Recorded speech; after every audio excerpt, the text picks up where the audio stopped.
hamburger. No, a cheeseburger. I want a hot dog. I want a milkshake. I want potato chips. You'll get nothing and like it. How's everybody doing in the Matrix, out there in the grid? Thank you for tuning in. Tonight's topic is gratitude. Being gracious. It's a divine quality. It's a thing. And so, what does it mean to have gratitude towards something? Well, it can be looked at as a choice, actually, that you're given in any moment to look at something, any situation actually, at the highest level possible. So when you look at something from a perspective of gratitude, an example would be, all right, like, let's say you're driving to work in a car that's not the best car in the world. You know, you're seeing all of these other nice cars driving by, and I'm using my example. You know, my first beater car that I got, it was the worst car I ever had. Quite frankly, from a mechanical standpoint, I never had to worry about, a car breaking down, not running. So $2,500, which was a lot of money, was the first level of car that I got.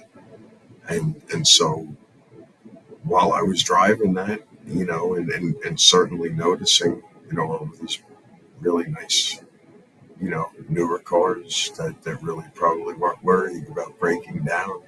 I mean, even my window wouldn't go up and down. I kind of had to whack the side of it to make it go up and down. So I used to joke around, but my point is that I chose the gratitude of saying, I was walking and taking the bus and asking people for rides, so just having a car was huge. You know what I mean? And so it's like I personally didn't mind that my car. So I stayed in the gratitude of having the car. It's kind of my point, and not, what the ego would do and just look what everybody else is driving and why can't I have that? And if that motherfucker wouldn't have taken my money, I could have bought, a bunch of cars with it. It's like, no, I wasn't looking at it like that. So anyway, so that's choosing to look at something with gratitude. You see videos of people getting into fist fights in malls at like McDonald's, that are like hurling things over the counter at each other. And that stuff catches my eye because you never saw shit like that before. Nobody lost their shit to the point where they were literally wanting to kill the person over the counter on the other side, where they were hurling milkshakes at each other and like grabbing, hair. And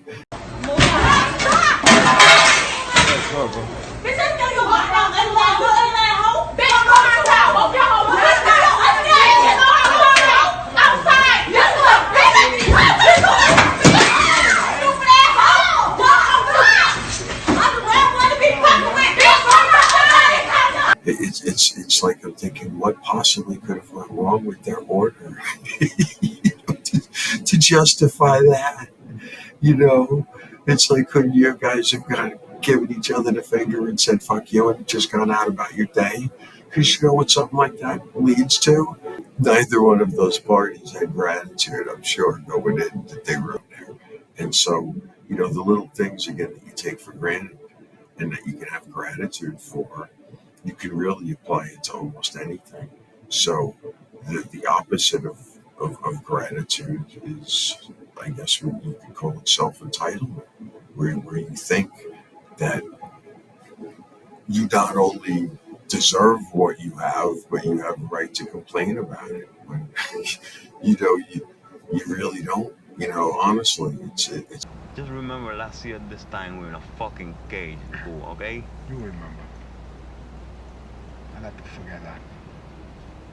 I say be happy with what you got. You'll be happy. Me, I want what's coming to me. Oh, well, what's coming to you, Tommy? The world, Chico. taking everything in it.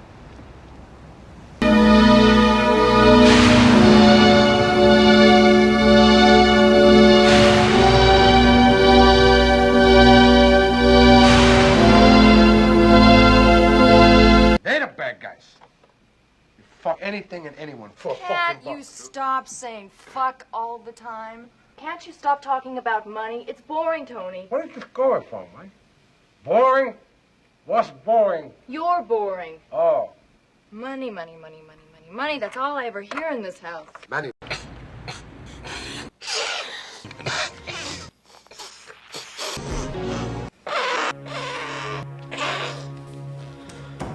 Say hello to my little friend!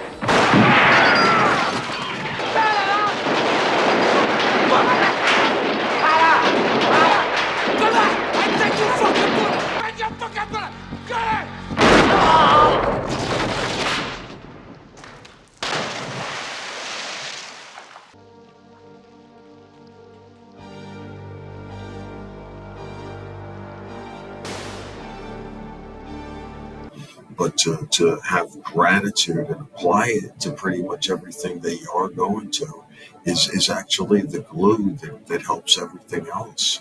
Because again, if you're showing gratitude about a situation and looking about how it could be worse, you might not like the way something's going. Like, let's say you get to a fender bender going to work. That could have killed you or could have totaled your car and instead just turned into either a flat tire or a little dent that wound up you having to even fill out a police report. That's an inconvenience, I guess.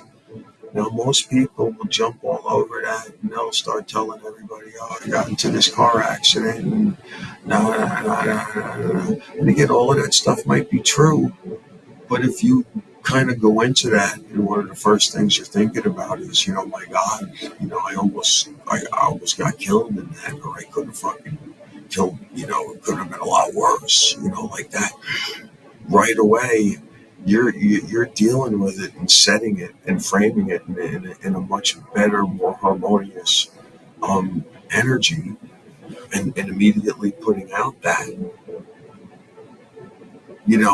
By simply looking at it from more of a gratitude standpoint, right away. And that's kind of, you can really almost apply that to anything, because any situation always could have been worse or gone worse. And again, it doesn't mean that you're happy about the way it happened. I mean, some people are drama queens and they look for things like that. And when something like that happens, they can't wait to get to it. They're going and tell everybody about it.